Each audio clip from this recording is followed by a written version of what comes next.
Examiner la synthèse des conclusions des travaux de la cellule du suivi du PREF-CEMAC, tenue le 2 mai dernier à Libreville, le point de l'état de la mise en œuvre des actions prioritaires par pilier et de l'opérationnalisation du marché financier unifié ont été les principaux sujets à l'ordre du jour de ces assises. Il nous faut maintenir le cap des réformes car la remontée des réserves de change repose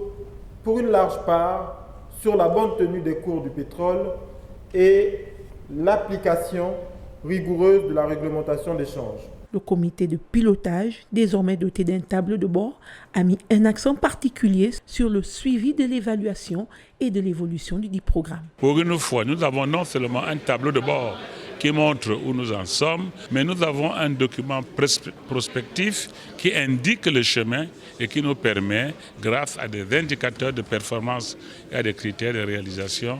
de mesurer le chemin accompli. Un suivi constant pour accélérer les projets intégrateurs et protéger la soutenabilité de la monnaie. Faire en sorte que nous puissions lever davantage d'argent en monnaie locale, donc ce qui protège la soutenabilité de notre monnaie et ce qui est important pour la position extérieure, mais en même temps, ça nous permet de financer par nous-mêmes une partie de notre économie. L'évaluation annuelle et à mi-parcours de la mise en œuvre de la deuxième phase du PREF-CEMAC pour la période de 2021 à 2025